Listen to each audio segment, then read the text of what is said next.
ഞാൻ തന്നെ.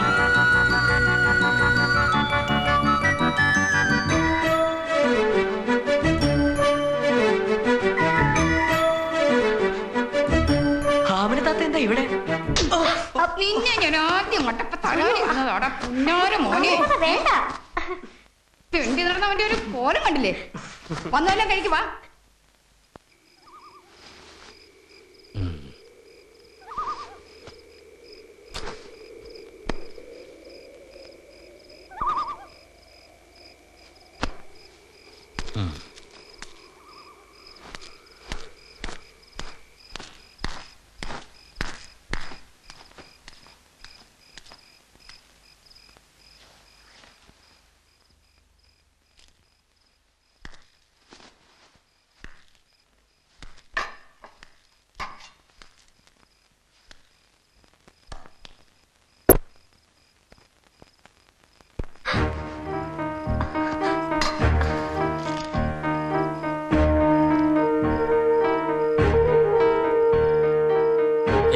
മന്ത്രി, നീ ആരാണ്? മന്ത്രി എവിടെ?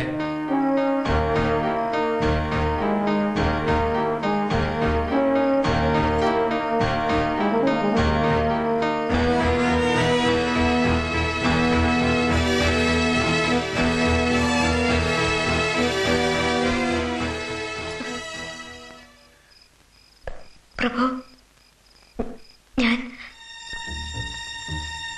ഞാനാണ് അവിടുത്തെ മന്ത്രി.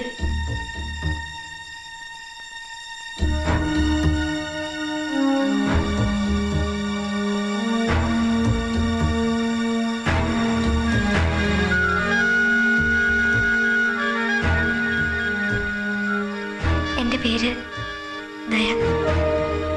ഇത് എന്റെ പഴയ യജമാനൻ. ആൺവേഷം കെട്ടി എല്ലാവരെയും വഞ്ചിക്കുകയായിരുന്നു അല്ലേ?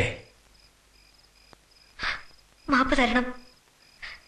എന്നെ പറ്റി ഞാൻ ശരിക്കുള്ള സത്യം മുഴുവൻ പറഞ്ഞില്ല. അത് കളവിനേക്കാൾ ശിക്ഷാർഹമാണ്. സത്യാവസ്ഥ അവിടെ നിന്ന് അറിയുമ്പോ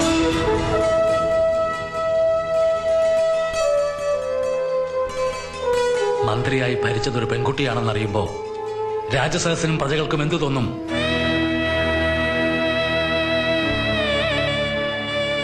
മാപ്പ് തന്ന് ഈ രാത്രി തന്നെ കൊട്ടാരം വിടാൻ അങ്ങ് ഞങ്ങളെ അനുവദിക്കണം. എല്ലാം മഹാരാജാവിനോട് പറയും. മഹാമനസ്കനായ അദ്ദേഹം എന്ത് ശിക്ഷ വിധിക്കണമെന്ന് പിന്നെ നിശ്ചയിക്കട്ടെ. ഇവള് സഹിച്ച വേദന അറിഞ്ഞ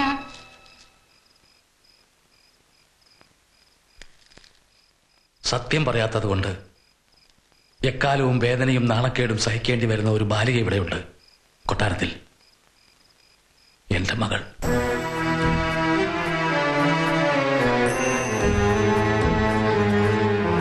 മാപ്പ് പ്രഭു, എനിക്ക് മാപ്പ് തരണേ.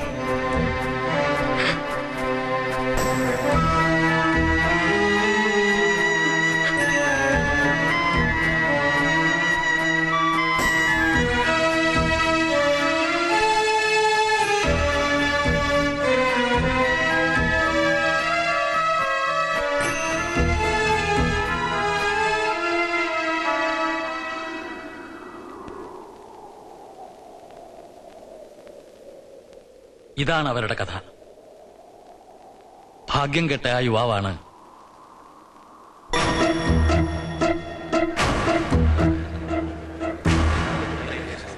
കളവ് പറഞ്ഞ് എന്നെയും നിങ്ങളെയും വഞ്ചിച്ചുവെങ്കിലും ആ പെൺകുട്ടി എനിക്ക് പ്രിയപ്പെട്ടവളായി തീർന്നു.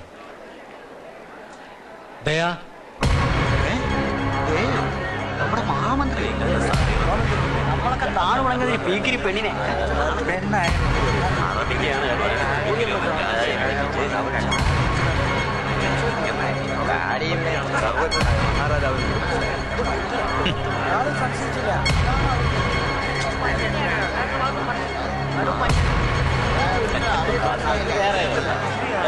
പക്ഷേ കുറ്റം കുറ്റമായി തന്നെ കാണണം.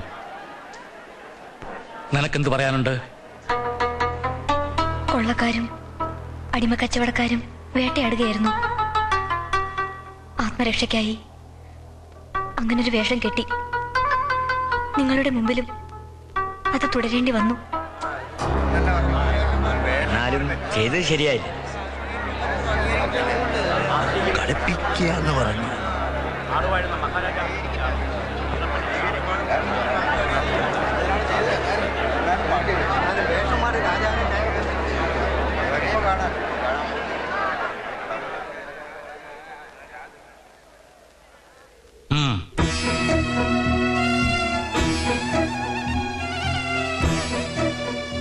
മഹാരാജാവിന്റെയും നിങ്ങളുടെ എല്ലാവരുടെയും അനുമതിയോടെ ഞങ്ങളെ പോകാൻ അനുവദിക്കണം. എന്നാലും അവൾക്ക് ആദ്യമേ സത്യം പറഞ്ഞു. രാജ്യത്ത് നല്ല കാര്യങ്ങൾ അത് നമ്മൾ ഒരിക്കലും പറഞ്ഞു. മന്ത്രിയുടെ ബുദ്ധിയും ഹൃദയവുമാണ് ഞങ്ങളെ ഭരിച്ചത്. അത് ഞങ്ങൾക്ക് എന്നും ആവശ്യമാണ്. അതെ അതെ, കഴിവുള്ള ഒരു മന്ത്രിയാണ്. മന്ത്രിയുടെ വേഷമല്ലല്ലോ കാര്യം. ദേ തന്നെ മന്ത്രിയായി തുടരട്ടെ. തന്നെ മന്ത്രി മന്ത്രിയായി ഭരിക്കുന്നത് ആരെങ്കിലും രാജാക്കന്മാർക്ക് പകരം റാണിമാർ ഭരിക്കാറില്ലേ? ഈ നാടിന്റെ മന്ത്രിയുടെ ഭരണം തുടങ്ങിയപ്പോൾ ശിക്ഷ വേണ്ടെന്നാണോ നിങ്ങൾ പറയുന്നത്?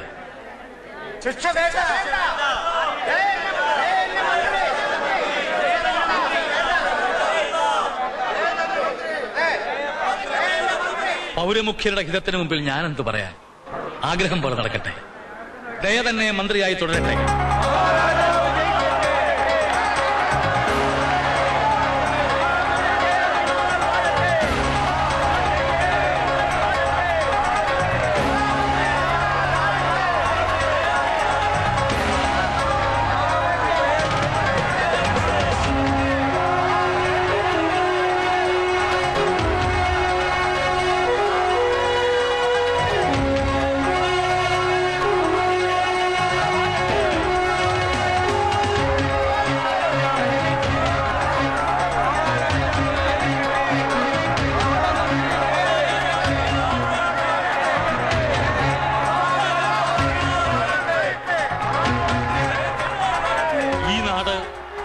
വലിയൊരു ആഘോഷം കണ്ട കാലം മറന്നു. ഇവിടെ മന്ത്രി ദേവിയുടെ വിവാഹമാണ്. കൊടിതോരണങ്ങൾ ഉയരട്ടെ, വാദ്യഘോഷങ്ങൾ തുടങ്ങട്ടെ. വധൂവരന്മാരെ അനുഗ്രഹിക്കാൻ മഹാനായ സുൽത്താനെ കൂടി പ്രത്യേകം ക്ഷണിക്കാൻ ബാഗ്ദാദിലേക്ക് പ്രഭുക്കൾ പുറപ്പെടട്ടെ.